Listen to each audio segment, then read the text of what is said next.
एक बेचारे बाप की दर्दनाक कहानी। Very sad Hindi story. कोई घटना, कोई किस्सा या कोई कहानी कितनी दर्दनाक हो सकती है, इसे नापने का कोई मापदंड नहीं होता। लेकिन आज के इस पोस्ट में जो कहानी मैं आपको बताने जा रहा हूँ, मुझे यकीन है कि इससे ज़्यादा दर्दनाक और दुख भरी कहानी आपने ना कभी पढ़ी होगी और ना ही कभी आपने ऐसी कहानी सुनी होगी।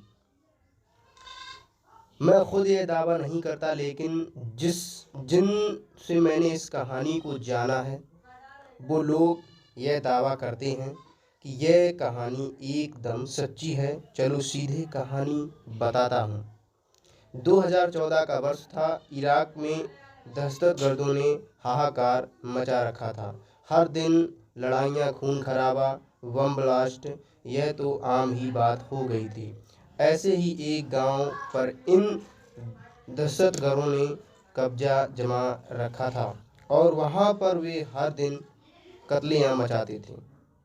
इसी गांव में अयूब अपने परिवार के साथ रहता था और यह कहानी इसी व्यक्ति की है। अयूब ने अपनी ज़िंदगी के सबसे भयंकर 2 दिन इस दहशती मामलों में देखे, जो पहले उसने कभी अपनी ज़िंदगी में नहीं देखे थे।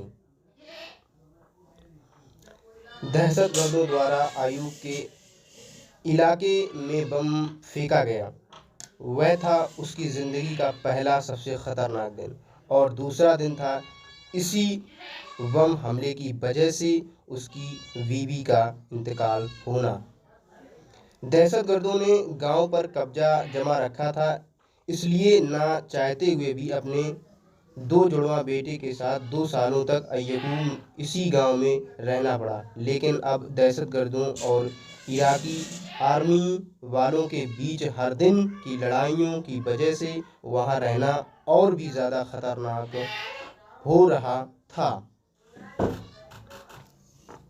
अयूब किसी तरह उस गांव से निकलकर अपना और अपनी बच्चों का जीवन सुरक्षित बनाना चाहता था, लेकिन यह इतना आसान नहीं था, क्योंकि दहशतगर्दों को हुक्म मिला था कि जो भी इस गांव से भागते हुए पकड़ा जाए, उसे वहीं के वहीं मार दिया जाए। अयूब जानता था कि भागते हुए शायद वह पकड़ा जा सकता है और मारा जा सकता है, लेकिन वह इस बात से वाकिफ था कि अगर वह यहीं रहा तो जरूर मारा जाएगा। उसे अपनी जान की कोई फिक्र नहीं थी। फिक्र थी तो बस उसके 2 जुड़वा बच्चों की, जो अब उसके लिए दुनिया में सब कुछ थे। काफ़ी सोच विचार और मनोमंथन के बाद अयूब ने एक योजना बनाई। अयूब ने एक दिन अपने दोस्त से बोलकर नींद की दवाइयाँ मांग ली। अपने बच्चों के दूध में नींद की दवाइयाँ मिलाकर रात को उन्हें दूध पिला दिया और उनके सोने का इंतज़ार करने लगा। उसका प्लान था कि रात के अंधेरे में चुपके से बिना आवाज़ किए गांव से निकलकर सीधा इराकी आर्मी तक पहुंचा जाए। इसलिए बच्चों का शांत रहना बहुत ज़रूरी था। बच्चों के जो जाने के बाद अयूब ने दोनों बच्चों को अपने कंधों पर लिया और चुपके से दबे पांव गांव से निकलने लगा। लेकिन बदनसीबी यह है कि उसका साथ छोड़ने का नाम नहीं ले रही थी। गांव के कोने कोने से दहशतगर्दी पहरा दे रहे थे। एक दहशतगर्दी ने अयूब की आहट सुन ली और उसकी दिशा में आर पार हो गया और अयूब के कंधे पर जा लगी।